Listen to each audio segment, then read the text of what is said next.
Hello everyone, स्वागत आप सभी का टॉपर्स प्राइम चैनल में। इस वीडियो में आज हम मैथ के क्वेश्चंस देखेंगे कि डीएसएसबी के जुलाई और अगस्त के जो पेपर हुए हैं उसमें मैथ जो है किस तरीके का पूछा गया था। ठीक है, जून और जुलाई के जो पहले पेपर हुए थे उसका जो मैथ है और बाकी के जो 4 सब्जेक्ट और हैं वो सब हम डिस्कस कर चुके हैं। अभी जो है सिर्फ जो अगस्त की आंसर की रहती थी वो हम देखने वाले हैं। 4 सब्जेक्ट हम कवर कर चुके हैं, लास्ट सब्जेक्ट है जिसमें हम मैथ को कवर करेंगे। ओके, चलिए शुरू करते हैं। फर्स्ट क्वेश्चन है टाइम एंड वर्क का। ये क्वेश्चन है 25 व्यक्ति हैं। प्रत्येक व्यक्ति 10 घंटे प्रतिदिन कार्य करके 2 इकाई कार्य को 4 दिनों में पूरा कर सकता है, तो 10 व्यक्तियों को 12 घंटे प्रतिदिन कार्य करके 18 इकाई कार्य पूरा करने में कितना दिन लगेंगे। तो इस तरीके का क्वेश्चन आता है जब भी, तो हम कुछ फॉर्मूला यूज़ करते हैं, M1 D1 T1 और या H1 भी लिख लो। ठीक है, और नीचे जो आता है ना वो सिर्फ वर्क आता है। ये बराबर रखते हैं हम किसके, M2 D2 T2 H2।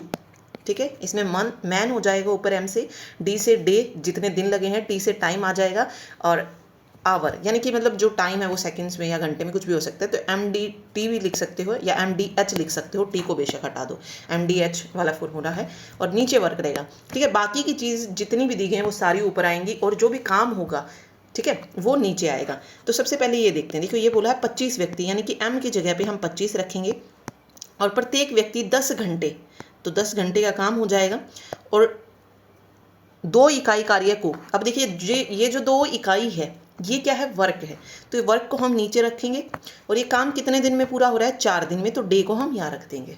ठीक है, अब आगे क्या पूछा है, 10 व्यक्ति, तो 10 हम ऊपर रखेंगे, 12 घंटे प्रतिदिन कार्य करके 18 इकाई कार्य को कितने दिन में पूछा, तो डी यानी कि डे को एज इट इज रखेंगे और काम को हम ले आएंगे नीचे की तरफ। अब जो कटता है वो काट दीजिए। ठीक है, जो कट रहा है उसको काट दीजिए। जैसे यहाँ पे देखो ये जो 10 और 12 है इस वाले तरफ, ये इस तरफ आके नीचे आएगा ना, तो इस 10 को 10 से यहाँ पे हम काट सकते हैं।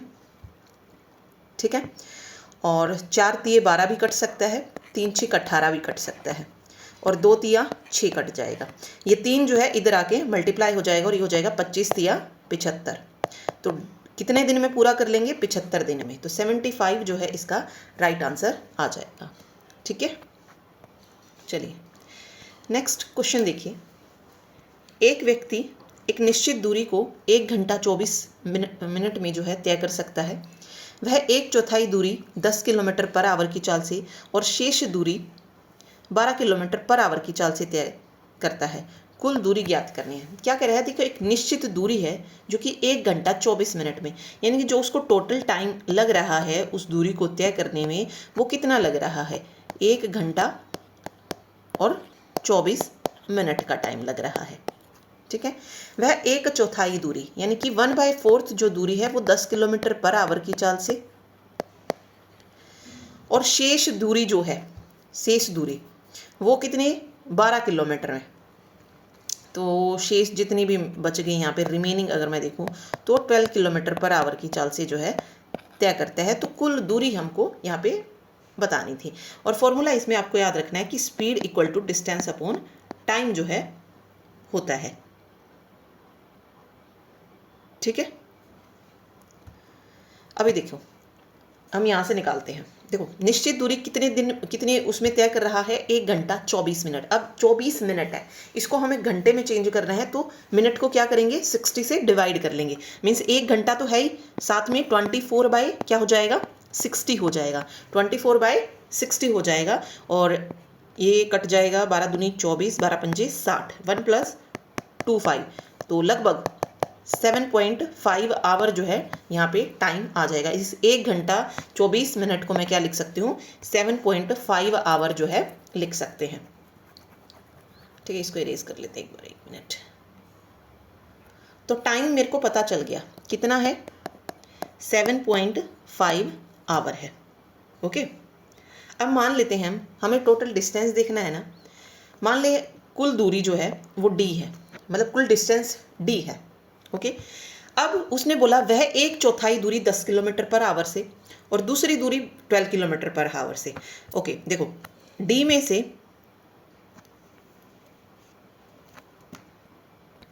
अब मैंने डिस्टेंस मान लिया, तो एक दूरी कितनी आ जाएगी, डी आ जाएगी, और दूसरी दूरी सॉरी मतलब डिस्टेंस, टोटल डिस्टेंस डी है, ये देखो टोटल डिस्टेंस है डी, ठीक है। तो उसमें से 1/4 दूरी, तो एक डिस्टेंस कितना आ गया, d/4 आ गया, यानी कि इस डिस्टेंस का 1/4 भाग। और दूसरी कितनी है, शेष दूरी। शेष दूरी कैसे निकालेंगे, शेष दूसरी दूरी कैसे निकलेगी, d में से अगर मैं d/4 निकाल दूं तो वो दूसरी दूरी निकल के आ जाएगी, कितनी आ जाएगी, 3d/4 आ जाएगी। तो मेरे पास दो डिस्टेंस आ गए, एक तो हो गया d/4 और दूसरा डिस्टेंस आ गया 3d/4, ठीक है।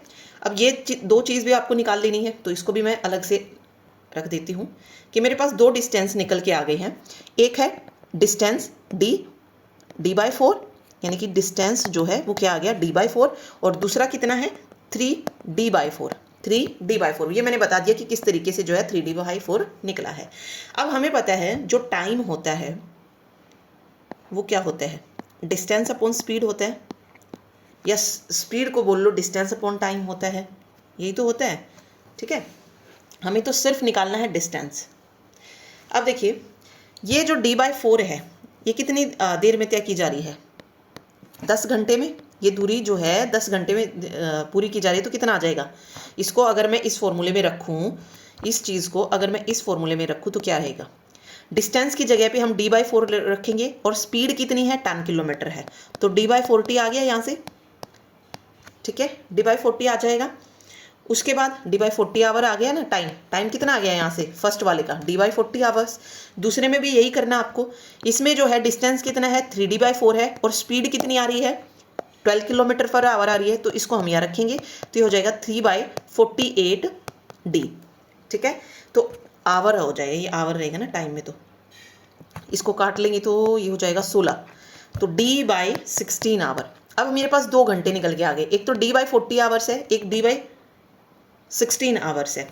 अब इसने टोटल टाइम पूछा ना, सॉरी कुल दूरी पूछा है, तो कुल दूरी देखेंगे अभी हम, तो d/16 आवर प्लस d/40, ये h हटा दो बेशक, और ये बराबर है, टोटल टाइम कितना लग रहा है इसको 7/5 रख रहा है, तो इसके इक्वल जो है इसको रखेंगे। तो फिर इसको सॉल्व करने के बाद जैसे 16 और 40 का जो वो रहेगा 80 आ जाएगा एलसीएम, तो 16 पंजे 80, तो 5d हो जाएगा, 40 दूनी 80, तो 2d हो जाएगा, और ये 7/5 है, ठीक है। 7d होगा तो 7 से 7 कट जाएगा, तो d की वैल्यू जो रहेगी वो रहेगी 80/5, 16 जो है इसका करेक्ट आंसर आ जाएगा। ओके, एक बार फिर से बता देती हूँ इस क्वेश्चन को कैसे करना है, थोड़ा सा लेंदी है बट करना तो पड़ेगा। चलिए देखिए, कह रहा है एक व्यक्ति एक निश्चित दूरी इतने घंटे में तय करता है, तो यहाँ से टोटल टाइम निकाल लो। सबसे पहले तो कितना लगा, 1 घंटा 24 मिनट, 1 घंटा 24 मिनट, और 1 घंटा 24 मिनट हो तो इस मिनट को उसमें बदल लेना है आपको आवर में, तो ये हो जाएगा 12 दूनी 24 और 12 पंजे 60, 5 एकम 5 और 2 7, 7/5 जो है ये टोटल टाइम आ जाएगा, जो कि लास्ट में हमें काम आने वाला है, ठीक है। अब उसको कह रहा है कि 1/4 दूरी 10 किलोमीटर पर आवर की चाल से और शेष दूरी इतनी। अब मैं टोटल डिस्टेंस अगर d मान लूँ तो एक जो डिस्टेंस है वो कितना आ जाएगा d/4, और इसको पूरा करने में कितना टाइम लग रहा है 10 किलोमीटर पर आवर, और दूसरा जो है यहाँ पे डायरेक्ट लिख लो चाहे बेशक, दूसरा कितना है 12 किलोमीटर पर आवर है, तो ये हो जाएगा 3d, क्योंकि वो हमने निकाला ना d माइनस d/4 किया, तो 4d minus d 3d/4, 3d/4 है, और इसको पूरा करने में लग रहा है कितना 12 किलोमीटर पर आवर की चाल से, ठीक है। तो इसको जो है हमको निकाल लेना है, ये हो जाएगा d/40 प्लस, और टाइम टोटल टाइम की वैल्यू कितनी थी 7/5, तो ये 2 लाइन में भी हो सकता है। देखो अलग अलग निकालने से बेटर है कि ऐसे मान लो 2 डिस्टेंस आपके पास आ गए हैं, 2 डिस्टेंस आपके पास आ गए, तो ये हो गया। अब मुझे पता है ना कि टाइम जो है ना वो किसके बराबर है, डिस्टेंस अपॉन स्पीड के बराबर है। टाइम कितना है टोटल 7/5 है। डिस्टेंस मेरे 2 तरीके मैंने बता दिया आपको, एक तो लिखो सीधा कि मैंने डिस्टेंस d माना तो उसका 1/4 भाग, यानी कि d/4 का 1/4 भाग को पूरा करने में 10 किलोमीटर पर आवर लग रहे हैं, स्पीड को हमने नीचे रख दिया, प्लस दूसरा कितना है शेष दूरी, यानी कि d माइनस d/4 करेंगे तो ये रहेगा 3d/4, और इसको पूरा करने में कितना लग रहा है 12 किलोमीटर पर आवर लग रहा है। तो इसको सोल्व कर लो, d/40 हो जाएगा प्लस 3d/48 हो जाएगा, यहाँ से काट लो, एंड देन आपका d की वैल्यू जो है निकल के आ जाएगी। मतलब वही है बट एक लाइन में भी जो है ये हो सकता है, वो समझाने के लिए मैंने थोड़ा सा आपको डिटेल में बताया कि हम d ऐसे मानेंगे, देन d/4 करना है, देन 3d इस तरीके से वैल्यू आएगी, ठीक है। बट एक बार आपको आइडिया आ जाएगा, देन आप इसको एक लाइन में भी पूरा कर सकते हैं, कोई प्रॉब्लम नहीं है। चलिए अगला देखिए, अगला क्वेश्चन है 5 संख्याओं का योगफल 655 है। पहली 2 संख्याओं का औसत ये है और तीसरी संख्या 112 शेष 2। देखो 5 संख्याओं का योगफल बोल दिया यहाँ पे, क्या बोला है? योगफल, ना कि औसत। अब मुझे 5 संख्याओं का सम तो पहले ही पता है कि जो 5 संख्याओं का जो सम है वो कितना है, 655 है। 2 संख्याओं का, पहली 2 संख्याओं का औसत दे दिया तो पहली 2 संख्याओं का सम कितना हो जाएगा, 82 इंटू 2 यानी कि 2 दूनी 4 और 2 अठे 16, ये सम आ जाएगा पहली 2 संख्याओं का योगफल। ठीक है, और तीसरी संख्या 112 है। अब जो तीसरी संख्या है वह कितनी है, 112 है। तो शेष 2 संख्याओं का, अब देखो शुरू की 3 आ गई है मेरे पास। ठीक है, तो 2 का योगफल मैं निकाल सकती हूँ। देखो तीनों का योगफल कितना हो गया, 4 और 2 6, 6 और 1 7, 1 2 276, यानी कि 3 संख्याओं का योग ये है और 5 का इतना था। तो दो जो संख्याएं बची उसका सम मैं निकाल सकती हूँ। अगर मैं 655 में से 276 को क्या कर दूँ, माइनस कर दूँ, तो ये हो जाएगा 15 में से 6 जाएंगे 9, 14 में से 7 जाएगा 7 और 5 में से 2 जाएगा 3, 379। और अब ये बताना है कि औसत कितना है। तो इस 2 संख्याओं का बताना है। 2 संख्याओं का योगफल 379 है, तो औसत के में क्या करेंगे, 2 से डिवाइड कर देंगे। तो ये कितना आ जाएगा, 2 एकम 2, 2 अठे 16 और 2 नीम 18, 2 पंजे 10, 189.5 जो है इसका करेक्ट आंसर आ जाएगा। बिल्कुल बच्चों वाला क्वेश्चन है, कोई वो नहीं है, प्रॉब्लम नहीं होगी। ठीक है, चलिए अगला क्वेश्चन देखिए। देखिए क्या कह रहा है, एक थिएटर कक्ष की चौड़ाई उसकी लंबाई की आधी है और ऊंचाई 5 मीटर है। यदि चारों दीवारों का क्षेत्रफल 300 मीटर स्क्वायर है तो थिएटर कक्ष के विकर्ण की लंबाई कितनी है, ये पूछा है। अब यहाँ पे देखिए क्या क्या दिया गया है, 3 चीज़ें इसमें दी गई हैं। हाइट है, 1 मिनट, चौड़ाई, लंबाई और ऊंचाई। ठीक है, एल बी एच तीनों चीज़ दी गई है। लंबाई को आप बेस मान सकते हैं ना, सॉरी लंबाई चौड़ाई को। ठीक है, देखो मान लो अगर मैं कहूँ लंबाई को मैं एल से डिनोट कर लेती हूँ, लेंथ। वेट, क्या हो गया, देखो लंबाई को मैं एल से डिनोट, लंबाई को, वेट 1 मिनट, देखिए अब देखिए, यस अब सही है। देखिए क्या कह रहा है, थिएटर कक्ष, कक्ष में अगर आप देखेंगे तो लंबाई चौड़ाई ऊंचाई सब कुछ दिया है। तो किस तरीके का हो जाएगा वो कक्ष, क्यूबॉइड टाइप का हो जाएगा जिसमें एल बी और एच तीनों आते हैं। तो हमें ये गैस करना पड़ेगा कि ये किसके बारे में बात की जा रही है। तो क्यूबॉइड की बात यहाँ पे आ जाएगी। ठीक है, अब उसकी लंबाई क्या दी है, क्या चौड़ाई। अगर मैं लंबाई को मान लूँ एल, ठीक है एल मान लूँ, और जो चौड़ाई है, चौड़ाई मतलब देखो चौड़ाई ये वाली चीज़ होती है, लंबाई अगर हम देखेंगे तो इस तरीके से,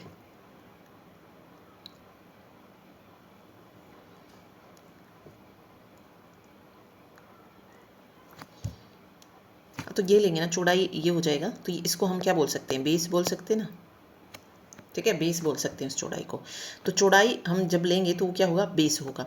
क्या कह रहा है, एक थिएटर कक्ष की जो चौड़ाई है, थिएटर कक्ष की चौड़ाई उसकी लंबाई की आधी है। थिएटर कक्ष की चौड़ाई उसकी लंबाई की आधी है। अब मान लो मैंने लंबाई एल ली, तो मेरा जो बी आया वो क्या आया, लेंथ का हाफ आया, L/2 कह सकती हूँ मैं इसको। ठीक है, अभी सिर्फ मान के चल रहे हैं। सबसे पहले हमने लंबाई ली कि जो लेंथ है वो कितनी है, L है, और जो हमारी बेस है यानी कि जो चौड़ाई है वो इस लेंथ का हाफ है, इस लेंथ का क्या है, हाफ है।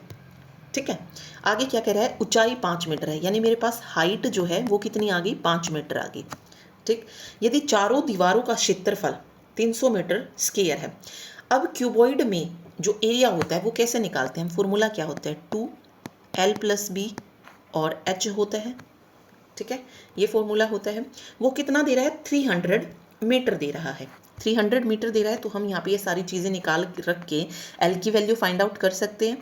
तो इक्वल टू 300 इसको कर लो, पहले हम H की वैल्यू फाइंड आउट कर लेते हैं यहाँ से। ठीक है, वेट, अब देखो L को हम एज इट इज़ रखेंगे, B की वैल्यू कितनी है, L/2 है, H की वैल्यू कितनी है, 5 है, और इक्वल टू जो है वो 300 हो जाएगा। इस तरफ जब 5 आएगा, यहाँ पे मल्टीप्लाई में, तो इधर आके डिवाइड होएगा, तो हम यहीं से कट कर देते हैं, 5 6 30 और 0। ठीक है, सेम ये 2 जो है यहाँ पे मल्टीप्लाई में, इधर आके फिर से डिवाइड में आएगा तो 30 पे आ जाएगा ये। अब यहाँ पे बचा L + L/2 = 30। यहाँ पे जो बचा हमारे पास वो कुछ ऐसा बच गया। ठीक है। अब मैं एलसीएम ले सकती हूँ इसमें, 2l प्लस l 3l हो जाएगा, और बाई 2 है तो 2 इधर डिवाइड में उधर जाके मल्टीप्लाई होगा तो 60 हो जाएगा। तो l की वैल्यू कितनी आ जाएगी, इधर 3 मल्टीप्लाई में इधर आएगा तो डिवाइड में आएगा, l की वैल्यू कितनी आ जाएगी, 20 आ जाएगी। यानी कि लेंथ की वैल्यू भी मुझे मिल गई है। जब मुझे लेंथ की वैल्यू मिल गई कि l 20 है तो b यानी कि उसकी जो चौड़ाई है, ब्रेड्थ है, वो कितनी हो जाएगी, l/2 हो जाएगी ना, l/2 यानी कि 10 हो जाएगी। तो मेरे पास l आ गया 20, b आ गया 10 और h आ गया 5। ये तीनों चीज़ मुझे मिल गई हैं। फिर आपसे पूछा है तो थिएटर कक्षा के विकर्ण की लंबाई बताइए कितनी होगी। तो अब यहाँ पे इसका भी फॉर्मूला आपको पता होना चाहिए। देखो 20 10 5, बस ये याद रखना। एक बार इसको इरेज कर लेते थोड़ा, एक बार फिर से जो है मैं इसको रिपीट कर दूंगी, अच्छे से समझ आ जाएगा। देखो l कितना आ गया 20, और जो चौड़ाई है ब्रेड्थ वो कितनी होगी, इसकी आधी होगी यानी कि 10 हो जाएगी, और हाइट आ गई 5। अब विकर्ण की लंबाई जब भी हमें निकालनी है तो विकर्ण की लंबाई का जो फॉर्मूला होता है क्यूबॉइड में, वो क्या होता है, l square plus b square plus h square होता है। l square plus b square plus h square होता है। तो सिंपल इनको रख दो आप। 20 का स्क्वायर करेंगे तो 400 हो जाएगा, 10 का स्क्वायर करेंगे तो 100 हो जाएगा, और h का स्क्वायर करेंगे तो 25 हो जाएगा। यहाँ से कितना आ जाएगा, 525 का रूट आ जाएगा। क्या 525 किसी का बन रहा है, ठीक है। देखो 525 कैसे आएगा, अगर मैं 25 को 21 से मल्टीप्लाई करूँ तो 525 बनता है, और 25 जो है स्क्वायर रूट है किसका, 5 का। तो इसको 5 स्क्वायर करेंगे, इनटू में रूट 21 रहेगा, तो इस 2 से ये कट जाएगा, तो 5 इंटू रूट 21 मीन्स 5 रूट 21 जो है इसका आंसर आएगा, ठीक है। बट यहाँ पे तो नहीं है ना वैल्यू रूट 21 में, तो क्या करेंगे, रूट 21 की वैल्यू कितनी होती है, 4.58 समथिंग होती है। वो कैसे निकालती है, देखो रूट वर्गमूल निकाल लो ऐसे, ठीक है। ये जाएगा 4 पे, 4 4 जा 16, 4 4 जा 16 मीन्स जो नंबर हम यहाँ पे रखेंगे वर्गमूल निकालते वक्त वही यहाँ पे रखना है। अगर मैं यहाँ पे 2 रखनी हूँ तो 2 से ही मल्टीप्लाई किया है, मैंने 5 रखा है तो 5 से। अगर मैं 5 लेती, 5 को 5 से करती तो 25 21 से बड़ा हो जाता, तो बट ऐसा नहीं होगा, तो 4 को 4 से करना पड़ेगा। छोटा लेना है, या तो छोटा लो या बिल्कुल एग्जैक्ट आ रहा हो, बड़ा नहीं लेना है। तो 4 4 जा 16 कितना बचा, 5 बच जाएगा यहाँ पे। फिर इन दोनों को ऐड करके मीन्स जो यहाँ पे मल्टीप्लाई किया है उसको इसमें ऐड करके यहाँ पे निकाल लो, 8 आ जाएगा। अब कोई नंबर देखो, अगर मैं यहाँ पे पॉइंट लगा लेती हूँ और 0 निकाल लेती हूँ, क्या 0 को 0 से करूँगी तो क्या आ रहा है आंसर, नहीं आ रहा है। 1 करेंगे तो वो ज़्यादा बड़ा जो है हो जाता है उसमें भी, ठीक है।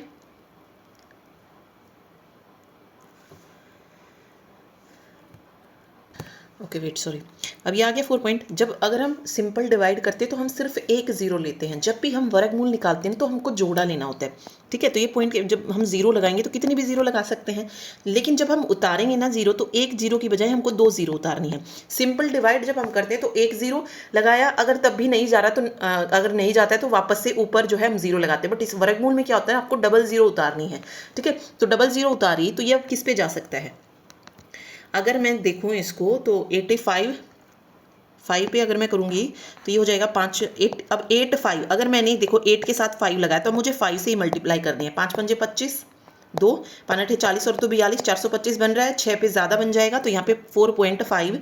और इस तरीके से जो है आपको आगे करते जाना है। 10 में से 5 जाएगा 5, 9 में से 2 जाएंगे 7, फिर से आपको क्या उतारनी है, 2 0 उतारनी है। और फिर जो है अब 8 5 में हम क्या करेंगे, ये जो 5 था इसको मल्टीप्लाई जो है करेंगे, ठीक है। तो वो आ जाएगा एंड देन सॉरी जो 5 है उसको प्लस करेंगे, प्लस किया तो 90 आ गया। फिर हमें एक चीज़ यहाँ पे ढूंढने की क्या आएगा, तो इस तरीके से जब हम करते जाएंगे तो 4.58 जो है इसका सही आ जाएगा। अब 5 था ही पहले ही, और यहाँ पे मल्टीप्लाई में 4.58 जो है इस रूट 21 की वैल्यू आ गई। फिर इसको सॉल्व करेंगे तो इतना ही जो है लगभग आपका आंसर आ जाएगा। तो क्योंकि 100 यहाँ पे करते हैं हम, तो 5 8 40, 4 5 5 25 और 4 29, 2 5 20 और 2 22, ठीक है 100। तो 22.90 कह सकते हैं, 22.9 मीटर, ठीक है। थोड़ा सा गिचमिच हो गया है तो दोबारा जो है मैं एक बार इसको वापस से आपको बता देती हूँ। देखो मैंने मेंसुरेशन में बोला आपको कि अगर आपको मेंसुरेशन में फॉर्मूले पता हैं तो आप इजीली किसी भी क्वेश्चन को निकाल सकते हैं। जब भी लंबाई उसकी चौड़ाई और उसकी ऊंचाई यानी कि एल बी और एच, लेंथ ब्रेड्थ और हाइट तीनों दिए हैं तो मान लो वो क्यूबॉइड है, वो मान लो क्यूबॉइड है, ठीक है। तो ये जो कमरा है, जो थिएटर है, वो कैसा है, क्यूबॉइड की फॉर्म में है।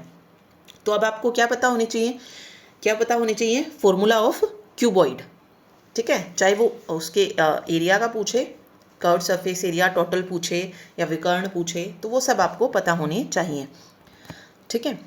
अब देखो एक बार मैं फॉर्मूले बता देती हूँ सारे, एक बार रिवीजन आपको हो जाएगी सिर्फ क्यूबॉइड की। हिंदी में क्या बोलते हैं, घनाभ। घनाभ, अगर आपसे पूछे कि घनाभ का क्यूब, आपने देखा होगा ना, जिस जो वो होता है ना क्यूब, क्यूब आपने देखा होगा, वो 3 कलर्स वाले जो मैच करने वाले आते हैं क्यूब, ठीक है, मैचिंग आपने किया भी होगा कभी, ठीक है। तो वो होता है क्यूब। उसमें आपने देखा होगा लेंथ, ब्रेड्थ और हाइट, तीनों चीज़ जो है उस क्यूब के अंदर होती हैं। सॉरी, क्यूबॉइड, क्यूबॉइड की बात हो रही है यहाँ पे, क्यूब नहीं, क्यूब तो फिर घन हो जाता है, क्यूबॉइड की, ठीक है, क्यूबॉइड की बात हो रही है। तो जो घनाभ का आयतन होता है ना, उसमें तीनों चीज़ होती हैं, एल, बी और एच। क्यूब में क्या होता है ना, सिर्फ जो सारी भुजाएं हो ना वो एक दूसरे के बराबर होती हैं, तो उसमें तो कुछ गड़बड़ी नहीं है, यहाँ पे अलग अलग होती हैं। तो घनाभ का जो वॉल्यूम होता है, क्यूबॉइड का जो वॉल्यूम होता है, वो L into B into H होता है, यानी कि length into breadth into height होता है, ठीक है। उसके बाद वक्र पृष्ठ क्षेत्रफल पूछा जाता है, या कर्व्ड सरफेस एरिया पूछा जाता है, CSC। जो CSC होता है ना इसका, वो होता है 2 into L plus B into H. और एक टोटल सरफेस एरिया होता है, संपूर्ण पृष्ठ क्षेत्रफल। उसमें क्या होता है, 2 तो बाहर होता है और LB भी होता है, BH भी होता है और HL भी होता है, ये संपूर्ण होता है।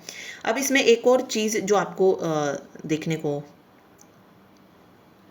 मिलती है वो है विकर्ण। तो विकर्ण का मैंने आपको पहले ही बता दिया है कि जो विकर्ण का फॉर्मूला होता है ना घनाभ के विकर्ण का, वो क्या होता है, L square plus B square plus H square का रूट होता है, स्क्वायर रूट, ठीक। तो ये 4 फॉर्मूले जो हैं इससे रिलेटेड है। अब हम इसमें देखें कि हम कर्व्ड सरफेस एरिया यूज़ करें या टोटल सरफेस एरिया। मोस्टली जो क्वेश्चन होते हैं ना, किसमें बताया ही ना गया हो, तो वहाँ पे एक अंदाजा आपको लगाना होता है। टोटल सरफेस एरिया जब भी आता है ना, तो वो संपूर्ण पृष्ठ उसमें कहीं ना कहीं मेंशन किया ही होता है। अभी यहाँ पे आप देखोगे ना, तो सिर्फ 4 दीवारों का क्षेत्रफल बोला इसने, सिर्फ 4 दीवारों का बोला है। तो क्यूबॉइड में सिर्फ 4 ही तो चीज़ें नहीं होंगी ना, बाकी ऊपर नीचे भी तो कुछ होता है ना, तो सर्फ टोटल तो नहीं आया उसमें, तो कहीं ना कहीं ये कर्व्ड सरफेस एरिया की जो है बात की जा रही है, ठीक है। तो यही चीज़ आपको इसमें ध्यान रखनी थी। अब इसने बोल दिया था कि जो कक्षा की चौड़ाई है उसकी लंबाई की आधी है, तो एल अगर उसकी लेंथ है मान लो, तो उसकी जो ब्रेड्थ होगी L इक्वल टू L है, L को हमने L ही ले लिया है, और ब्रेड्थ कितनी रहेगी, L/2 रहेगी, और H इक्वल टू 5 है। अब चारों दीवारों का क्षेत्रफल दिया है, तो कर्व्ड सरफेस का फॉर्मूला लगाना था 2L plus B into H, और इसको 300 के बराबर रखना था, ठीक है। यहाँ से जो है आपको इसकी L की वैल्यू निकाल लेंगे तो B की भी वैल्यू आपको मिल जाएगी। फिर आपको विकर्ण में ये वैल्यू रखनी थी, L square plus B square plus H square, ठीक है। फिर देन वहाँ पे अब देखो, यहाँ पे इसमें मेंशन भी था कि जो रूट 21 आएगा वो 4.58 है। वो तो मैंने तरीका बता दिया, अगर बाई चांस क्या होता है ना कि क्वेश्चन ही वैसा दे दे कि आपसे स्क्वायर रूट पूछ ले, किसी उसका वर्गमूल पूछ ले, फिर क्या करेंगे, ठीक है। तो इसलिए वो एक तरीका था, बाकी इसमें मेंशन था कि 4.58 लेनी है, तो डायरेक्ट आपका आंसर वहां से निकल जाता, ठीक है। सिर्फ आपको फॉर्मूला पता है तो 2 लाइन में जो है आप कर सकते हैं। मुझे बताने में टाइम क्यों लग रहा है, क्योंकि मुझे मतलब हर एक बच्चे का सोच के करना पड़ता है कि हो सकता है कि वो बच्चा मैथ में वीक हो, तो उसको थोड़ा सा डिटेल में देना ज़रूरी होता है। क्योंकि देखो, जिसको मैथ आता है उसको समझने में कोई परेशानी नहीं कि क्या हुआ है हर स्टेप में, ठीक है। बट जिसको मैथ नहीं आता उसको बहुत परेशानी होती है। उसको तो ये भी नहीं पता चलता है कि अगर मैंने यहाँ पे ये 5 डिवाइड में है तो इधर आके ये किस तरीके से मल्टीप्लाई हुआ है। तो ये चीज़ बतानी पड़ेगी कि इधर अगर एक जगह पे इक्वल के इधर अगर वो चीज़ डिवाइड में है तो उस साइड जाके वो किस में हो जाएगी, मल्टीप्लाई में हो जाएगी। इधर कोई चीज़ प्लस में है तो माइनस में हो जाएगी, तो प्लस माइनस में चेंज होगा और मल्टीप्लाई डिवाइड में होगा, ठीक है। जिसको मैथ नहीं आता ना उसको वाकई में बहुत प्रॉब्लम आती है।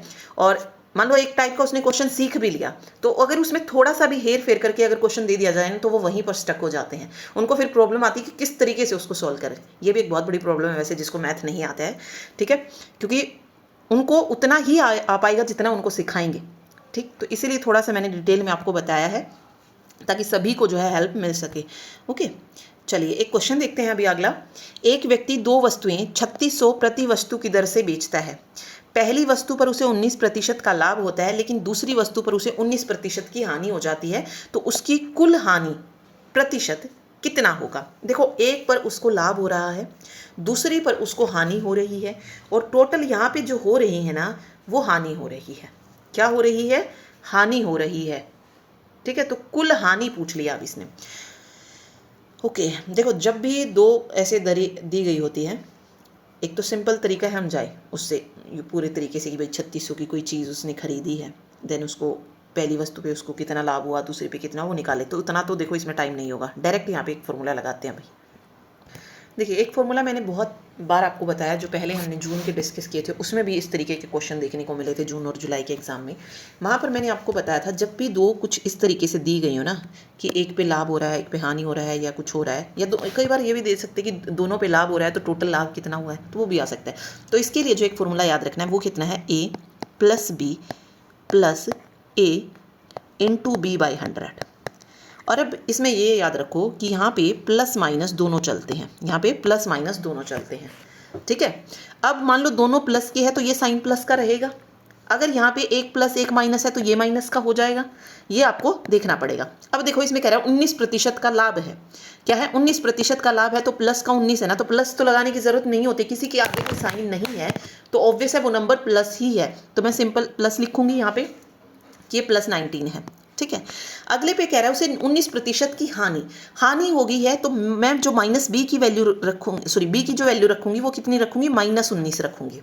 अब यहाँ पे एक माइनस का आ गया है तो यहाँ पर भी जो साइन होगा वो प्लस की जगह क्या आ जाएगा, माइनस का आ जाएगा। अगर दोनों प्लस के हैं तो ये साइन प्लस का ही रहेगा, लेकिन अगर एक भी माइनस का आ गया तो साइन माइनस का। दोनों माइनस के हैं तो माइनस माइनस की जब भी मल्टीप्लाई करोगे ना वो क्या होती है, प्लस हो जाती है।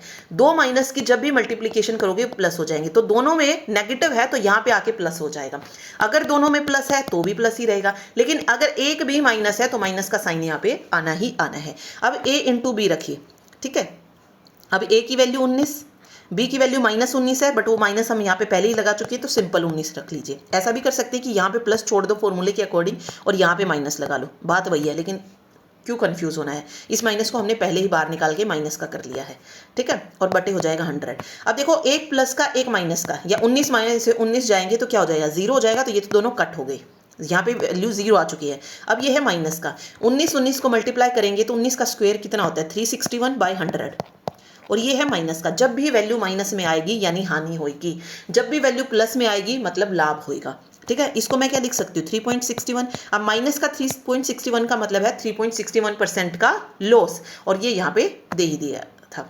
अब यहाँ पे ये भी पूछ सकता है आपसे कि उसे क्या हुआ, हानि हुई लाभ हुआ, तो वो ऑप्शन में दे सकता है कि 22% का लाभ हुआ, 3.61% का लाभ हुआ, या 3.61% का उसको हानि हुई। तो इस माइनस और प्लस ये डिसाइड करेगा कि उसको लाभ है या हानि है। तो हानि है तो 3.61% की हानि उसको हो जाएगी, ठीक है। चलिए अगला क्वेश्चन देखिए। अश्विनी अपने दोस्त ब्रिज को 80 मीटर की शुरुआती बढ़त देता है जो 5 मीटर पर मिनट की चाल से दौड़ रहा है। अश्विनी 7 मीटर पर मिनट की चाल से दौड़ना शुरू करता है, कितनी दूरी तय करने के बाद अश्विनी ब्रिज को पकड़ लेगा, ठीक है। तो पहले हम ये निकालेंगे, देखो 7 मिनट बाद वो दौड़ने लग रहा है ना, तो 7 मिनट में अश्विनी जो ब्रिज है उसने कितनी दूरी तय की होगी, पहले हमको वो देखना है, ठीक है। देखते हैं, देखिए अश्विनी की चाल तो 7 मीटर पर मिनट है, और ब्रिज की चाल कितनी है, 5 मीटर पर मिनट। तो कितने का डिफरेंस लग रहा है आपको, 2 मीटर का। 2 मीटर पर मिनट का जो है उनमें डिफरेंस आ रहा है ना, ओके। और 80 मीटर की उसने क्या दी है, बढ़त दी है। देखो टाइम जो होता है वो किसके बराबर होता है, speed, sorry distance upon speed होता है ना। अब डिस्टेंस कितना है, 80 मीटर, और 80 मीटर जो बढ़त है, सॉरी वो क्या कहते हैं, मतलब जो टाइम, सॉरी स्पीड का जो भी वो आ रहा है ना, क्या बोलते हैं उसको, डिफरेंस कितना आ रहा है, 2 मिनट का आ रहा है, 2 मिनट पर 2 मीटर पर मिनट का, 2 मीटर पर मिनट का। तो 2 को रखेंगे हम यहाँ पे, तो कितना आ गया, 40 मिनट आ गया, 40 मिनट जो है आ गया है। अब हमें क्या करना है, कितनी दूरी तय करने के बाद अश्विनी ब्रिज को पकड़ लेगा। तो अश्विनी ने कितनी दूरी जो है तय की होगी, देखो हमें पता है distance equal to time into speed होता है, ठीक है। अब हम यहाँ पे अश्विनी द्वारा तय की गई दूरी जो है निकाल रहे हैं। अश्विनी का जो टाइम है वो कितना है, अगर हम चाल की अगर हम बात करें तो वो कितनी है, 7 मीटर पर मिनट है, और जो टाइम है वो कितना है, 40 मिनट है, तो 280 मीटर। मीन्स अश्विनी जो है 280 मीटर की दूरी तय करने के बाद जो है क्या करेगा, ब्रिज को पकड़ लेगा, ठीक है, वापस देखते हैं एक बार और, थोड़ा सा मुश्किल है, आ जाएगा बट समझ में। देखो सबसे पहले तो डिफरेंस देखो कि कितना डिफरेंस है उनकी चाल में। स्पीड जो है ना, उसका स्पीड का डिफरेंस कितना है, 7 मिनट और उसकी 5 मीटर पर मिनट है, किसकी, ब्रिज की। तो दोनों का जो डिफरेंस है वो 2 मीटर पर मिनट का आ रहा है, 2 मीटर पर मिनट का डिफरेंस आ गया ना। तो स्पीड की जो वो आ रही है वैल्यू, वो तो इतनी ये आ गई, ठीक है। अब हम इसका निकालते हैं, मीन्स अश्विनी की चाल और ब्रिज की चाल के द्वारा जो एक ही उसमें दौड़ रहे हैं ना ये, ठीक है। तो वो जो हमने रिलेटिव स्पीड निकाली वो ये आ गई ना 2 मीटर पर स्पीड। देखो रिलेटिव स्पीड, देखो जब भी दो स्पीड दी गई है ना तो पहले रिलेटिव स्पीड निकालो। अगर वो एक ही डायरेक्शन में जा रही हैं तो जो स्पीड है ना वो माइनस हो जाती है, ठीक है। अगर डायरेक्शन, ये जो डायरेक्शन है इनकी डिफरेंट होती तो ये जो इनकी स्पीड है ना वो ऐड हो जाती। ये चीज़ आपको याद रखना है। तो ये 2 मिनट इससे आया, ठीक है, क्योंकि दोनों जो है एक ही तरफ जा रहे हैं। एक की जो चाल है वो 5 मीटर पर मिनट है, दूसरे की 7 है, तो रिलेटिव स्पीड कितनी आ गई, रिलेटिव स्पीड कितनी आ गई, 2 मीटर पर मिनट आ गई, 2 मीटर पर मिनट आ गई। और यही चीज़ मैंने आपको बताई, अगर अपोजिट डायरेक्शन में होती तो कितना हो जाता, 12 मीटर पर मिनट हो जाता फिर, ठीक है। तो ये बस रिलेटिव स्पीड में याद करना है, अगर एक ही डायरेक्शन में है तो दोनों की जो चाल है वो माइनस हो जाएगी। तो यहाँ से मेरे को चाल मिल गई 2 मीटर पर मिनट। ये क्या मिली, मेरे को स्पीड मिली, चाल मिली। अब ब्रिज को पकड़ने में जो है समय ज्ञात करना है हमको। ब्रिज को पकड़ने में जो समय लगा होगा, ब्रिज को पकड़ने में कितना समय लगा होगा, तो अब टाइम इक्वल टू कितना है, डिस्टेंस अपॉन रिलेटिव स्पीड को रखेंगे। डिस्टेंस कितना है, 80 मीटर का है, 80 मीटर की, क्योंकि शुरुआती बढ़त दे दी, मीन्स ब्रिज 80 मीटर जा चुका है, उसके बाद अश्विनी चलना शुरू कर रहा है, ठीक है, 80 मीटर हो गया। और रिलेटिव स्पीड कितनी है, 2 मिनट, 2 मीटर पर मिनट है, तो 2 आ गई। तो जो टाइम लगा उसको पकड़ने में कितना लगा, 40 मिनट लगा। कितना लगा, 40 मिनट लगा। तो अश्विनी ने कितनी दूरी तय की है उसमें, उस टाइम में 40 मिनट उसको पकड़ने में लग रहे हैं, अश्विनी को, किसको, ब्रिज को, ठीक है। तो अब बताना है कि अश्विनी द्वारा जो दूरी तय की गई है वो कितनी है। अब दूरी का फॉर्मूला क्या होता है, distance upon time into speed. अब टाइम कितना आया, टाइम आया 40 मिनट, तो 40 रख दो। और स्पीड कितनी थी, स्पीड कितनी है अश्विनी की, 7 मीटर पर मिनट है, तो 7 रख दो। ये आ गया 280, इस तरीके से आया है 280 मीटर, ठीक है। आई होप समझ आ गया होगा कि क्या जो है बोला गया है, ओके।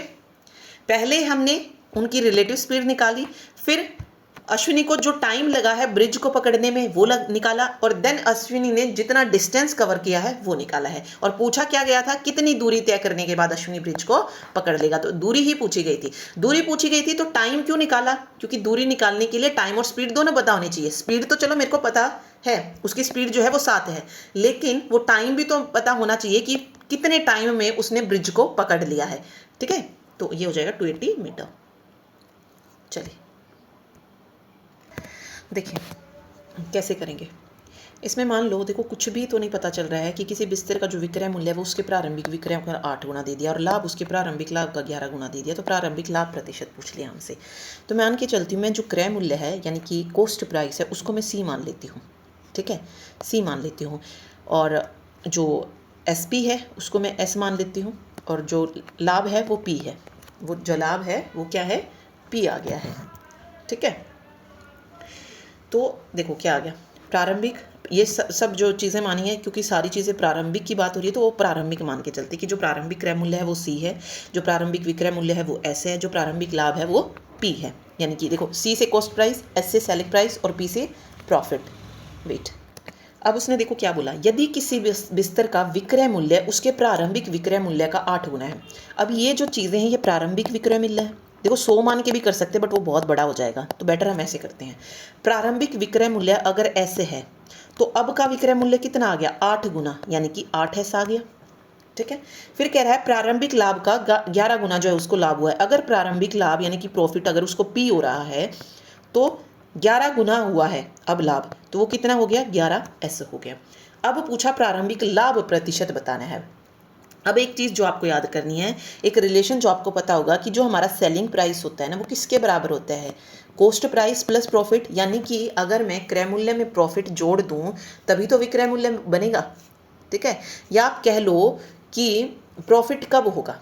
जब हमारा जो सेलिंग प्राइस है वो कॉस्ट प्राइस से ज़्यादा होगा, ठीक है, सेलिंग प्राइस कॉस्ट प्राइस है। तो ये एक रिलेशन आपको याद रखना है कि जो सेलिंग प्राइस होता है वो C प्लस P के बराबर आता है, ठीक है।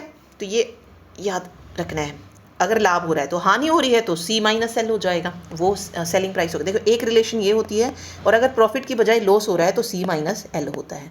अगर कॉस्ट में से मैं लॉस हुआ है उसको तो वो सेलिंग प्राइस ही तो आ जाएगा, ठीक है। तो ये दो कंडीशन आपको याद रखनी होती है। यहाँ पे हमें ये वाली यूज़ करनी है।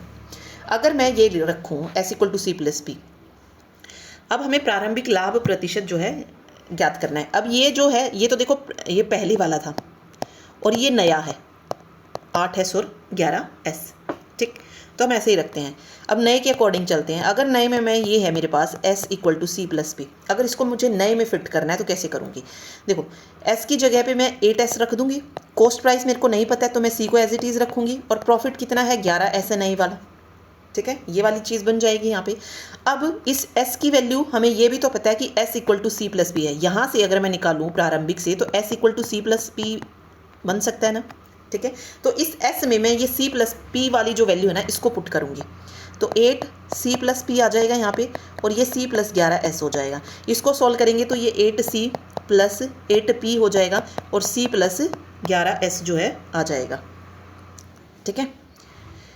ये करेंगे तो इधर हम 8C को इधर लेके आएंगे तो ये 7C रहेगा, और ये जो है 3P हो जाएगा। तो C की वैल्यू कितनी आ जाएगी यहाँ पे? C/P कितना आ जाएगा? 3/7। तो मैं कह सकती हूँ कि अगर कॉस्ट प्राइस 7 था तो उसको जो प्रॉफिट हुआ है वो कितने का हुआ है? 7 का हुआ है। अब हमें प्रॉफिट परसेंट निकालना है, तो प्रॉफिट की वैल्यू 7 ऊपर रखो, कॉस्ट की वैल्यू 3 नीचे रखो, और गुणा में कर दो 100, तो 700/3 आ जाएगा। और 700/3 कितना होता है? 233.33 हो जाएगा, ठीक है। वापस से समझते हैं एक बार और। देखो एक रिलेशन जो आपको याद रखनी है वो है S equal to C plus P, S equal to C plus P, और ये सारी चीज़ें हमने प्रारंभिक मूल्य में ले ली। ये हमारा जो है क्या है? प्रारंभिक मूल्य है। और नया मूल्य हमने जब निकाला तो वो कैसे आ रहा था? जो सेलिंग प्राइस था वो 8 गुना है, तो 8S हो चुका है, ठीक है। C को हम एज इट इज़ रखेंगे क्योंकि C की ऑब्वियस है कुछ बताया नहीं गया है, तो C तो ऐसे एज इट इज़ रहेगा। और जो लाभ है वो पहले वाले लाभ का 11 गुना हो चुका है, तो 11P आ जाएगा, 11P आ जाएगा। अब इस इक्वेशन में हम C की वैल्यू को पुट कर सकते हैं ना, तो देखो इस S की वैल्यू क्या है? C प्लस P है, तो मैंने C प्लस P रखी इसमें, ठीक है। और ये हो जाएगा C plus 11P as it is. इसको सॉल्व करेंगे तो 8C प्लस 8P आ जाएगा, और ये C प्लस 11P आ जाएगा प्रॉफिट, ठीक है। इसको सॉल्व करेंगे, C वाली वैल्यू को इधर लेके आऊँगी मैं, तो 8C माइनस C, क्योंकि C इधर प्लस का है तो 7C हो जाएगा। यहाँ पे 8P प्लस का है, उधर जाके माइनस का, तो 11 में से 8 जाएंगे, 3P आ जाएगा। ओके अब इस C और P की वैल्यू को इधर करेंगे। देखो C इधर रखेंगे हम, P इधर डिवाइड का है तो यहाँ पे सॉरी मल्टीप्लाई का, तो डिवाइड हो गया। 3 को एज इट इज़ रखा, 7 मल्टीप्लाई का है तो उस साइड जाके डिवाइड में आ जाएगा। तो अब मैं कह सकती हूँ कि जो C की वैल्यू है वो तो 3 है और P की वैल्यू 7 है। और प्रॉफिट परसेंट का जो फॉर्मूला होता है वो क्या होता है? प्रॉफिट अपॉन में CP इंटू 100 होता है। ये प्रॉफिट परसेंट का फॉर्मूला होता है। अब हमें निकालना क्या है? प्रारंभिक लाभ प्रतिशत ही निकालना है। तो P की वैल्यू कितनी है? 7 है। CP की वैल्यू कितनी है? 3 है, और गुना 100 है। तो ये 700/3 आ गई, 700/3 आ गई। तो 700/3 जब हम करेंगे तो 233.33% इसका राइट आंसर निकल के आ जाएगा, ठीक है। ये हमने प्रारंभिक लेके चले थे कि प्रारंभिक जो है विक्रय मूल्य ऐसे है, प्रारंभिक क्रय मूल्य C है, और प्रारंभिक लाभ P है। और एक ये रिलेशन इसके फॉर्मूले से निकल के आती है कि जो लाभ हुआ है तो जो विक्रय मूल्य है वो क्रय मूल्य प्लस लाभ के बराबर होता है, यानी कि S equal to C plus P आ गया, ठीक है। ओके देन इसको इस तरीके से सॉल्व करना है। जब मैंने पहली बार बताया तो थोड़ा सा आपको बहुत बड़ा लगा होगा क्वेश्चन, बट एक दो लाइन का ही क्वेश्चन है। इसको जस्ट आपको अगर आप सीख जाते हैं निकालना तो इजी हो जाएगा, ठीक है। चलिए अगला क्वेश्चन देखिए। कुछ इस तरीके से दिया गया, जब भी इस तरीके का आए कि किसका मान बराबर होगा, तो डेसिमल के, देखो इसको कितना भी गुना कर लो, जो डेसिमल लगेगा ना वो कितने के बाद लगेगा ये हमें काउंट करना है। देखो इसमें डेसिमल के बाद 1 वैल्यू है, इसमें डेसिमल के बाद 2 वैल्यू है, और इसमें 4 वैल्यू है। तो टोटल जो आंसर आएगा ना उसमें 6 वैल्यू से पहले जो है डेसिमल लगेगा, यानी कि इस डेसिमल के बाद कितनी वैल्यू होंगी? 6 वैल्यू होंगी। तो हमें ऐसा ढूंढना है जिसमें 6 बन रहा हो। देखो इसमें देखेंगे हम, इसमें 2, 3 और 4, यानी कि डेसिमल के बाद मतलब डेसिमल जो है वो 4 वैल्यू के पहले जो है लगेगा, ठीक है। यहाँ पे अगर मैं देखूंगी तो 4 और 2 6 और 2 8, यहाँ पे डेसिमल 8 वैल्यू से पहले लगेगा। यहाँ पे देखिए 3 और 3 6, यहाँ पे 6 बन रहा है, तो 6 6 आ गया, तो यही राइट आंसर हो जाएगा। नेक्स्ट वाले में देखिए ये 4, ये 3, ये 1, 8 हो जाएगा टोटल। ये भी गलत है। देखो कितना भी बड़ा नंबर हो, जब भी डेसिमल वाला कुछ आए, देखो डेसिमल के बाद कितने जो है नंबर बन रहे हैं, ठीक है, और उन्हीं नंबर से पहले जो हमको डेसिमल लगाना होता है, तो बस वही चेक करना था। यहाँ पे कोई आपको कैलकुलेशन करने की ज़रूरत नहीं थी। बहुत सारे बच्चे करते भी ऐसा कि कैलकुलेट करने लग जाते, बट नहीं, थोड़ा सा दिमाग लगाना है आपको, एंड आपका आंसर आपके हाथ में होगा। ठीक है, चलिए अगला देखिए। एक विक्रेता 7200 रुपये 10% चक्रवृद्धि ब्याज की दर से 3 वर्षों के लिए उधार देता है, जो वार्षिक रूप से संयोजित होता है। तीसरे वर्ष का ब्याज ज्ञात करो। क्या कह रहा है? एक विक्रेता है जो 7200 रुपये, यानी कि अगर मैं बात करूं तो जो मूलधन है, प्रिंसिपल है, वो कितना है? 7200 है। चक्रवृद्धि ब्याज की दर 10%, यानी कि रेट जो है वो कितना है? 10% है, और 3 वर्षों के लिए उधार दे रहा है, मतलब टाइम 3 ईयर्स है, जो वार्षिक रूप से संयोजित होते हैं। तो तीसरे वर्ष का ब्याज ज्ञात करना है कि तीसरे वर्ष में कितना ब्याज जो है उसको मिला है, पैसों में निकालना है ये। ठीक है, ओके। तो देखो, जब भी चक्रवृद्धि ब्याज की बात आती है ना, तो मान लो पहले साल पे अगर मैं लेके चलूँ, पहले साल पे कुछ ब्याज लगा, अगले साल पे जो ब्याज लगेगा ना, वो इस प्रिंसिपल पे नहीं लगेगा। जो यहाँ पे अमाउंट आएगा ना ब्याज लगने के बाद, अगले साल का उस पे लगेगा। ठीक है, फिर नेक्स्ट ईयर जो दूसरे साल अमाउंट बना उस पर लगेगा। और साधारण ब्याज क्या होता है ना, वो सिर्फ प्रिंसिपल पे लगता है, चाहे कितने भी साल का लगा लो, वो सिर्फ इस 7200 रुपये पे लगेगा। लेकिन चक्रवृद्धि ब्याज में क्या होता है, जो अमाउंट आते जाता है ना पर ईयर, उस पे जो है ब्याज लगता है। ये एक फर्क जो है इसमें होता है। ठीक है, देखो एक मिनट, तो इसको कैसे देखो, एक तरीका तो क्या हो सकता है कि मैं पहले साल का निकालूं, फिर दूसरे का निकालूं, फिर तीसरे का निकालूं। एक तरीका तो ऑब्वियस यही बनेगा। ठीक है, बट देखते हैं अगर डायरेक्ट हो गया तो अब इसको कैसे करेंगे। देखिए, छोटी सी ट्रिक से करते हैं, और इस तरीके का कभी भी कोई क्वेश्चन आता है तो आप उसको कर सकते हैं ऐसे। देखो यहाँ पे हमारे पास मूलधन कितना है, और अभी मैं देखो मैंने आपको बताया ना कि हर साल का जो है उस पर बढ़ता जाता है। इस 7200 को हमें 3 वर्षों में देना है ना, तो 3 वर्षों में हम इस तरीके से बांट लेते हैं। ठीक है, सबसे पहले 7200 का 10% ब्याज लगा है, तो 7200 का 10% कितना रहेगा? देखो 7200 और इसका 10%, यह आ जाएगा 10/100, 2 0 से 2 720, यानी कि जो ये 720 ब्याज है ये तीनों साल मिलेगा। 720 जो ब्याज है वो तीनों साल मिलेगा। ठीक है, तो मैंने तीनों साल में रख लिया। अब पहले में तो इतना ही मिलेगा, लेकिन दूसरे साल में क्या होगा, इस 720 पे भी ब्याज मिलेगा। इस 7200 पे तो 720 मिल गया, और दूसरे साल में क्या होगा, ये जो ब्याज आया है ना, इसका भी 10% मिलेगा। तो 720 का 10% कितना होगा? 720 का 10% कितना आ गया? 72 आ गया। तो 72, अब 72 जो है दूसरे और तीसरे साल दोनों साल जुड़ेगा।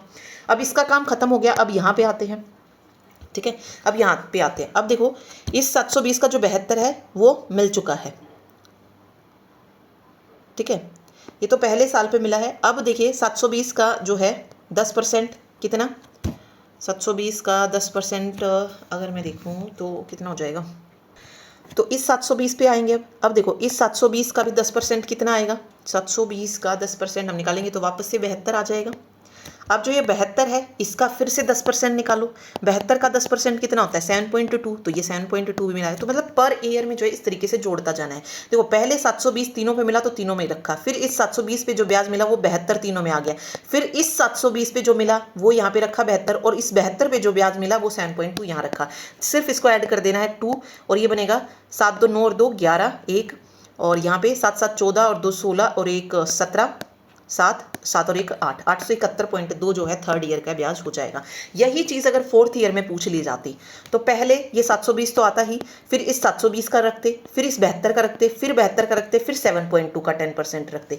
तो इस तरीके से चलते जाना। अब आपसे किसी भी साल का पूछे, वैसे तो इतना बड़ा पूछा ही नहीं जाएगा, ज़्यादा से ज़्यादा 3 वर्ष तक का पूछ सकता है वो आपसे। ठीक है, या फिर दूसरे का पूछेगा। एक तरीका जो मैंने बता दिया, बिल्कुल पहले का निकाल लो, फिर दूसरे का निकाल लो, मतलब जो नया अमाउंट आए उस पर दूसरे का निकालो, फिर जो नया अमाउंट आए फिर उस पर तीसरे का निकालो। एक तरीका तो वो है ही, लेकिन वो बहुत बड़ा हो जाएगा, तो बेटर है ये तरीका सीख लो, फिर इसमें कितने भी साल का पूछे आप बता सकते हैं इजीली। ठीक है, तो 871 पॉइंट जो है बिल्कुल सही आ जाएगा। ओके, एक व्यक्ति 2% वार्षिक साधारण ब्याज दर पर इतने रुपए जमा करता है, 20 वर्ष के अंत में उसे कितना मिश्र धन प्राप्त होगा। देखो इसमें मैंने पहले भी आपको बता दिया, छोटी सी ट्रिक। एक तो सिंपल फॉर्मूला आप लगाओ कि SI निकालना है मुझे, P into R into T by 100 करके मैं निकाल सकती हूँ, निकल सकता है, कोई प्रॉब्लम नहीं है। या एक सिंपल है, अगर आपको टाइम और रेट दिया ना है तो वो हमेशा सिंपल इंटरेस्ट के बराबर होता है। ठीक है, तो 20 गुना 2 40%, 40% जो है इसने बोला है मिश्र धन कितना होगा, यानी कि अमाउंट और उसको मिला के बताना है। तो पहले हम 40% की वैल्यू तो निकाल ले। ये जो है ये इतने रुपए जमा कर रहा है, तो ये 100% की वैल्यू है। अगर मेरे पास 100% की वैल्यू 6135 है तो 40% की वैल्यू हमें निकालनी है ना, तो 40% की वैल्यू कितनी आ जाएगी?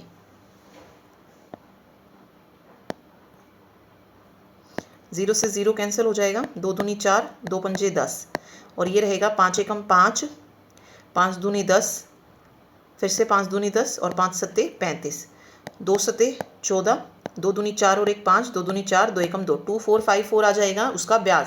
लेकिन हमें मिश्र धन बनाना है, बताना है। तो 6135 में अगर मैं इस 2454 जो ब्याज आया उसको ऐड कर दूंगी तो मिश्र धन आ जाएगा 5 और 4 9, 5 और 3 8, 4 और 1 5, 6 और 2 8, 8589। वापस से बता देती हूँ। देखो मैंने पहले वाली जो शिफ्ट हुए हैं उसमें जो पेपर सॉल्व कराए जून जुलाई के, वहाँ पे मैंने तब भी आपको एक ट्रिक बताई थी। जब भी आपके क्वेश्चन में सिंपल इंटरेस्ट से रिलेटेड क्वेश्चन है और आपके पास टाइम है, आपके पास रेट है, तो जो टाइम रेट का जो मल्टीपल होता है ना वो क्या होता है? वो इंटरेस्ट होता है, वो इंटरेस्ट होता है। ठीक है, और मूलधन को जैसे हम क्रय मूल्य को हमेशा 100% लेके चलते हैं, उसी तरीके से मूलधन को हमेशा 100% लेके चलना है अगर उसमें गिवन है तो ये जो 6135 है ये किसकी वैल्यू है? जिसकी वैल्यू होना उसको नीचे रख दो, ये 100 की वैल्यू, तो ये 100 रख दिया हमने। अब देखो टाइम और रेट 20 दूनी 40। अब अमाउंट निकालने के लिए अमाउंट का जो फॉर्मूला होता है वो प्रिंसिपल प्लस इंटरेस्ट होता है। तो पहले मैं इंटरेस्ट की वैल्यू तो निकाल लूँ तभी मैं अमाउंट निकाल सकती हैं। तो मुझे इंटरेस्ट पता चल गया कि वो 40% है। तो जब 100 की वैल्यू इतनी है 100% की, तो 40 की वैल्यू हमें निकालनी है, तो मल्टीप्लाई कर दो 40, 0 से 0 कैंसिल हो जाएगा, 2 दूनी 4, 2 पंजे 10, इसको कट करो एंड देन इसको आप क्या कर लो? मल्टीप्लाई कर लो। ये मेरे पास इंटरेस्ट की वैल्यू आ गई, ब्याज की वैल्यू आ गई, और फिर अमाउंट देखो, ब्याज पूछा है तो ब्याज बता दो, अगर अमाउंट पूछा है तो प्रिंसिपल और ब्याज को जोड़ दो, वो अमाउंट आ जाएगा, यानी कि मिश्र धन आ जाएगा। ठीक है, तो बिल्कुल सिंपल तरीका है। अगर नहीं समझ आ रहा है तो सिंपल क्या करो, वही अपना SI का जो फॉर्मूला है P into R into T कर दो, इसमें एक लाइन में हो जाएगा। आपने डायरेक्ट देखा भाई 20 दूनी 40 है, ये 100 की वैल्यू है, 40 मुझे यहाँ रखना है, देन आप निकाल सकते हैं। प्रैक्टिस से आएगा लेकिन ये, ठीक है। चलिए अगला देखिए, किसी संख्या के 47% का 1% उस संख्या का कितना प्रतिशत? देखो किसी संख्या के, अब कोई संख्या मैंने x मान ली, उसके 47% का 7% का 1% उस संख्या का कितने प्रतिशत है? ओके, क्या बोला है? किसी संख्या के 47% का 1%, एक मिनट, किसी संख्या के 47% का, ओके देखो इसमें x मानो ही मत, देखो इसने बोला किसी संख्या के 47% का, सिर्फ इतना देखो। अब कोई संख्या मैं 100 मान लेती हूँ, 100 क्यों मानी है? क्योंकि उसमें जब हम 100 मानते हैं ना तो वही जो है परसेंट निकल के आ जाता है। जैसे 100 का 47% बोला तो 100 का 47% कितना आएगा? 47 ही आ जाएगा, तो यानी कि 47। अब उस संख्या के 47% का, संख्या का 47%, 47 उसका 1% उस संख्या का कितने प्रतिशत है? यानी कि 47 का 1% उस संख्या के कितने प्रतिशत है, ये पूछा है। तो ये कितना आ जाएगा? 0.47%।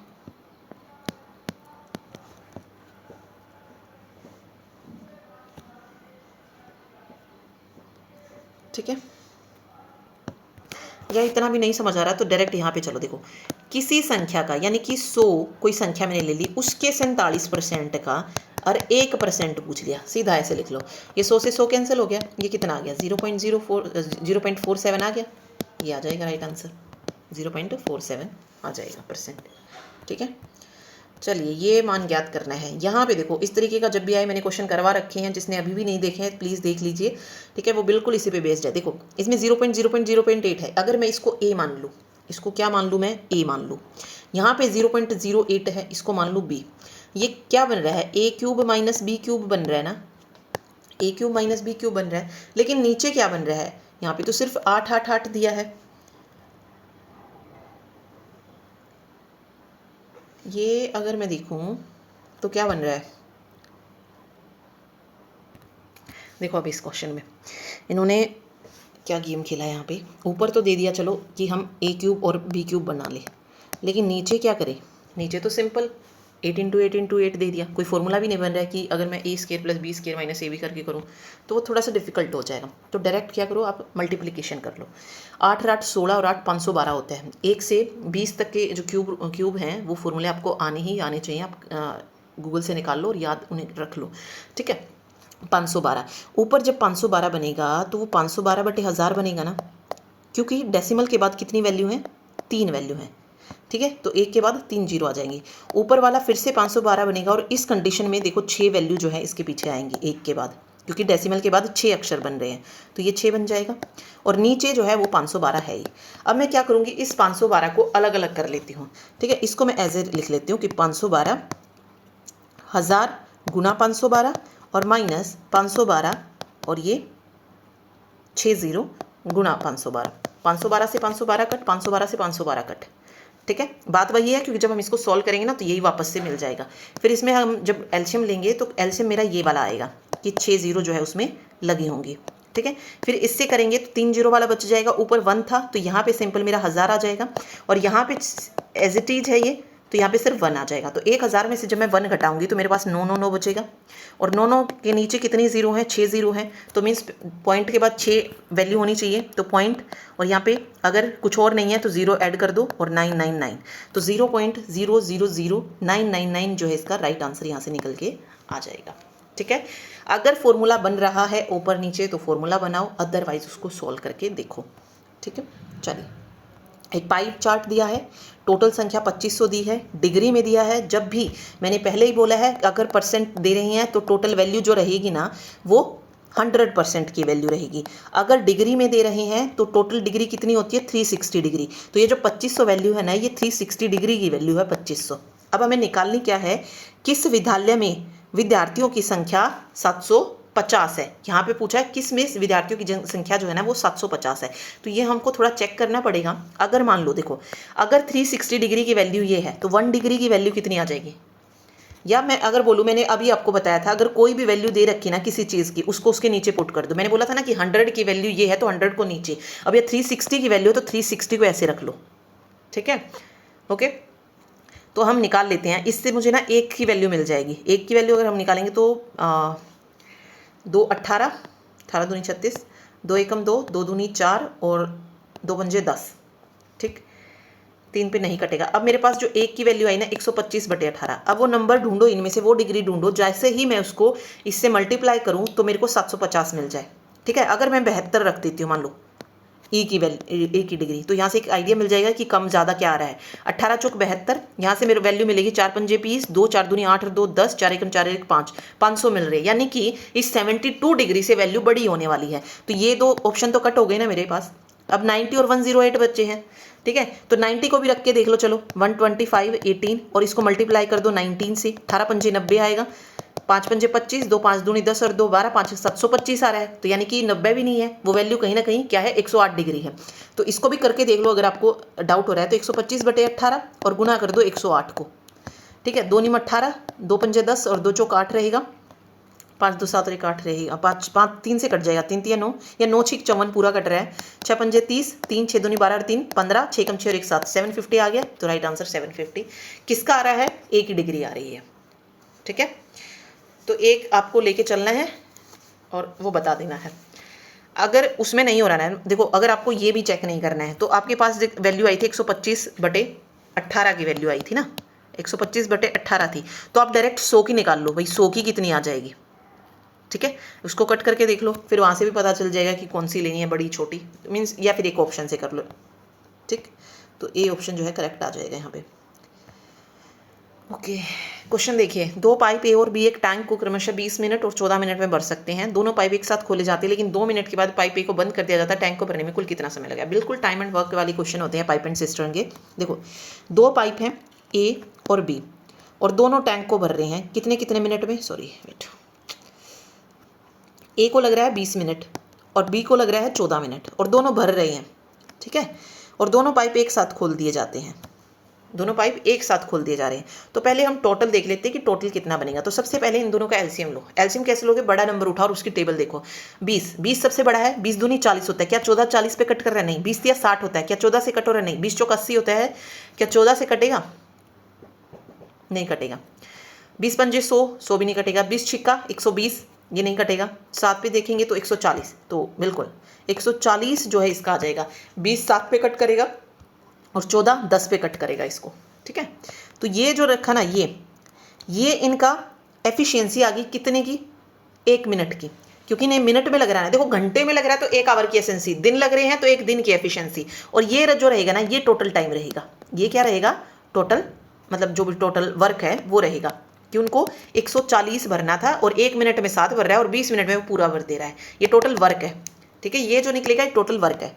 और अब ये क्या कह रहा है, दोनों पाइप एक साथ खोले जाते हैं, लेकिन 2 मिनट के बाद पाइप ए को बंद कर दिया जाता है। तो 2 मिनट में कितना भर लिए होंगे, देखो 1 मिनट में 7, 1 मिनट में 7 है, ए ने 1 मिनट में 7 भर रहा है, तो 2 मिनट में कितना भरेगा, 14 भर लेगा। और बी 2 मिनट में कितना भर लेगा, 10 गुना 2 20 भर लेगा। यानी कि 2 मिनट में जो भर चुका है वो 34 है। तो रिमेनिंग कितना बचा, 140 में से 34 घटा दो और उसको फिर कितना टाइम लगा ये पूछा है। तो बाकी को पूरा कौन भर रहा है, बी भर रहा है ना, तो बी की एफिशिएंसी से उसको डिवाइड कर देंगे। देखो रिमेनिंग जो बचा भरने के लिए वो कितना बचा, 10 में से 4 जाएगा 6, ठीक है। यहाँ पे बचा 0 और 106, यानी कि 106 भरना है। अब ये जो भरना है वो किसको करना है, भरना है बी को भरना है। तो बी की एफिशिएंसी कितनी है, 10 है, 10 एफिशिएंसी यहाँ पे रखी मैंने। तो ये आ जाएगा 10.6 आवर्स, सॉरी 10.6 मिनट, ये 10.6 मिनट।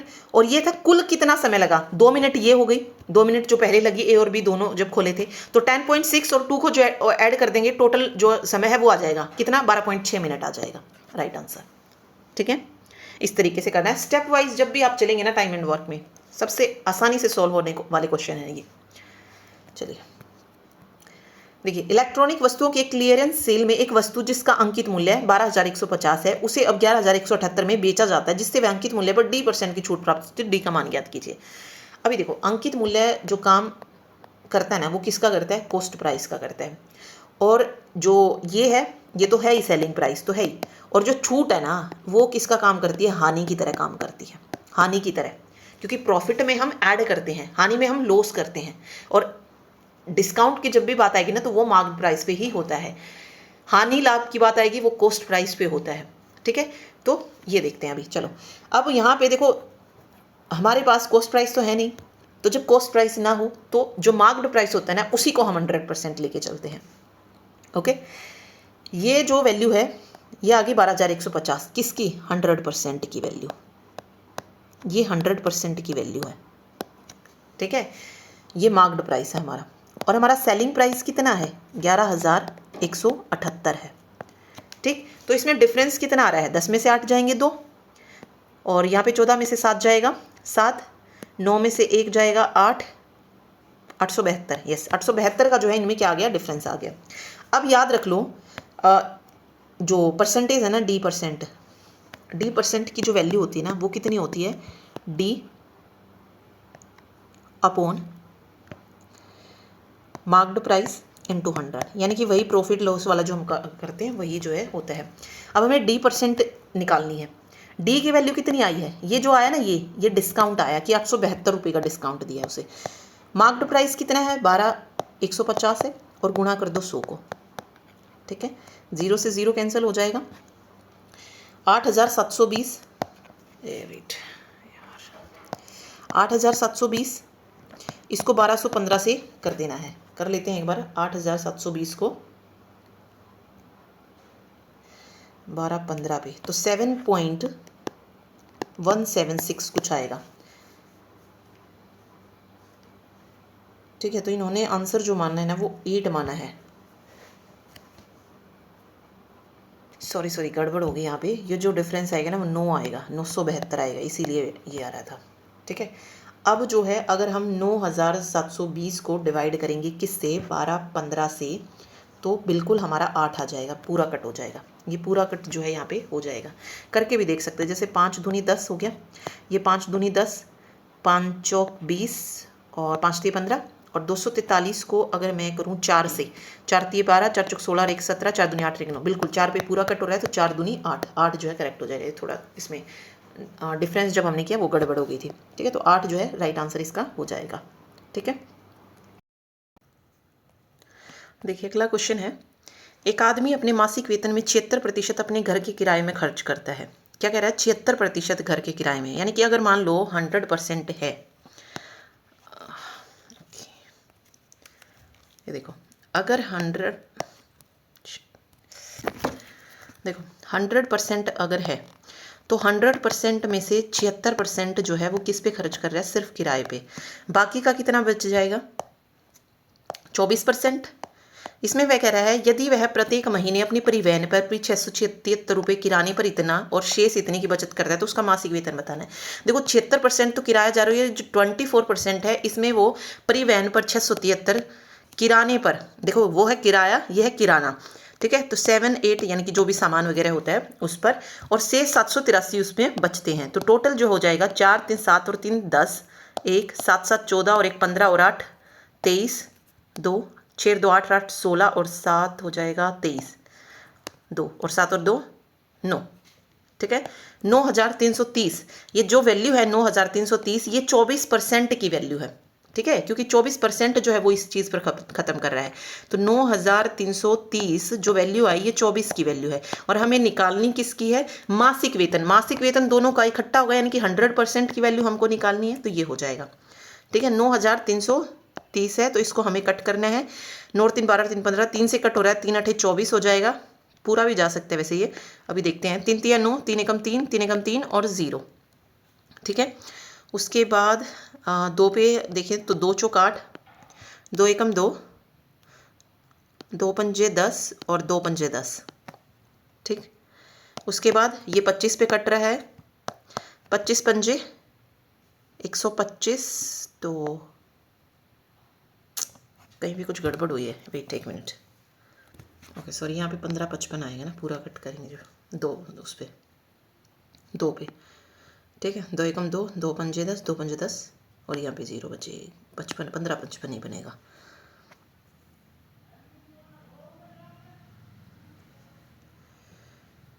ठीक है।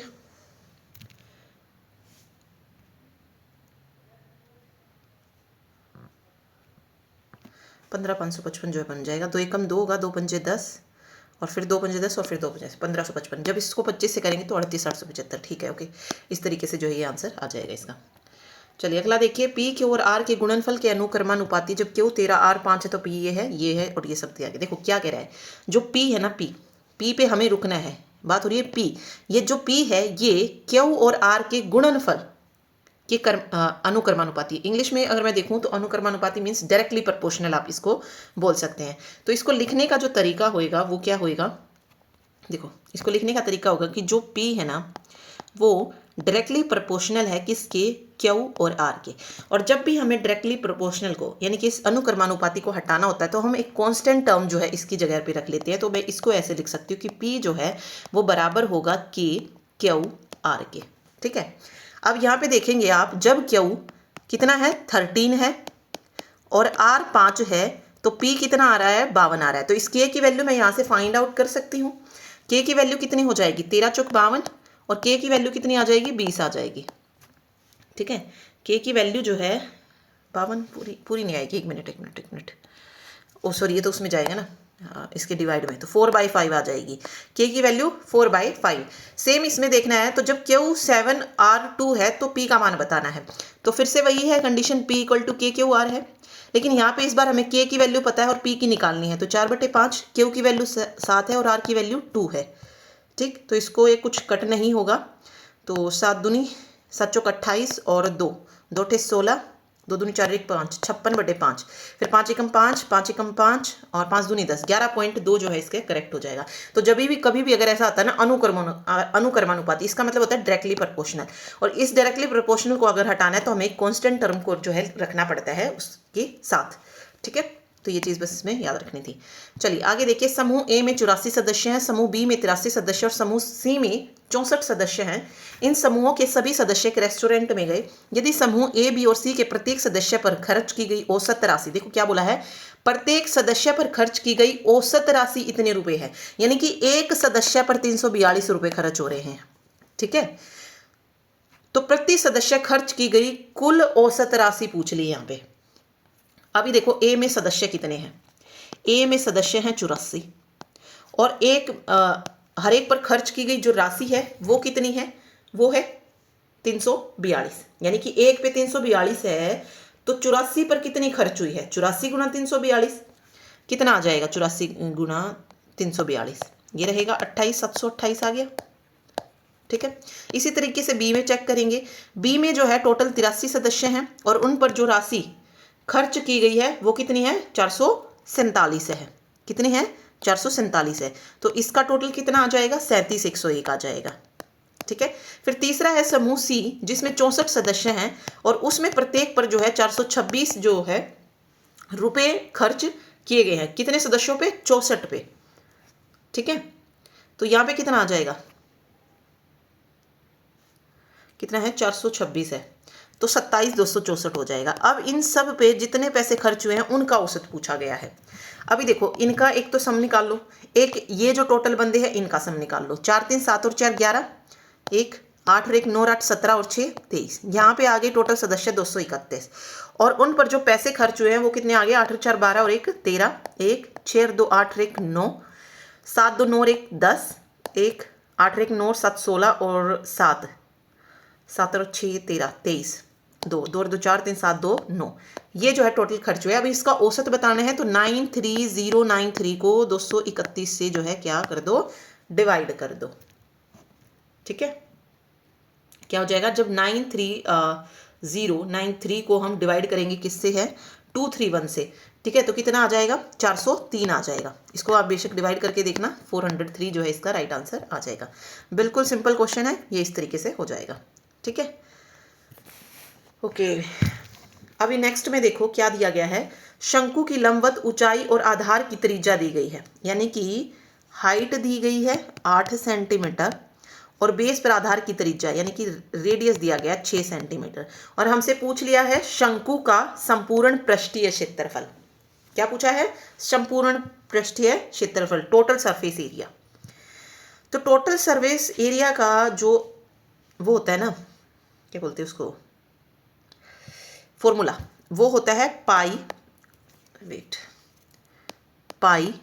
आर प्लस एल, ये फॉर्मूला होता है। अब हमारे पास तो एच है, ठीक है, हमारे पास क्या है, वेट एक मिनट, तो हमें पहले जो है एल को फाइंड आउट करना है। एल को जो है इसमें बोला जाता है तिर्यक ऊंचाई।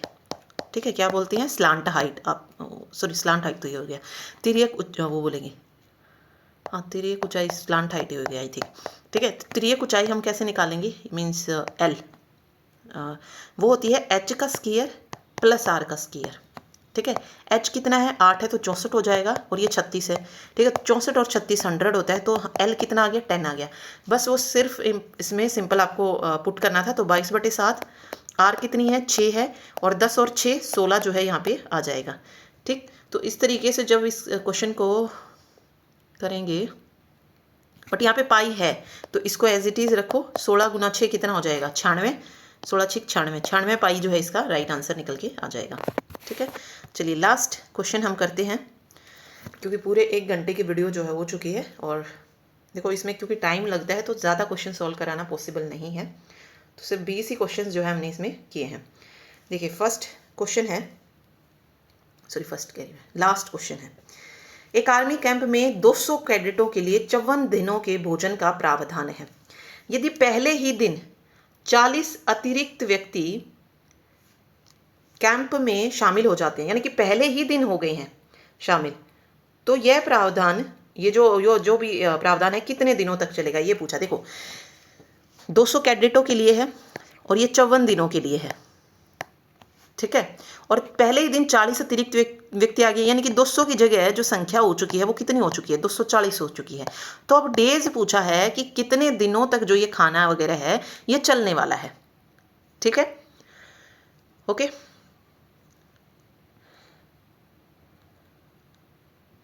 अब देखिए 200 कैडेटों के लिए 54 दिनों का भोजन है, तो टोटल भोजन कितना हो जाएगा, 200 गुणा 54 कर दीजिए, कुल जो भोजन की इकाई है वो निकल के आ जाएगी। तो ये हो जाएगा 0 0 2 चौक 8 2 पंजे 10। ठीक है, मान लो वो जो सामान है खाने का वो कितना है, 2800 आ गई उसकी संख्या इकाई।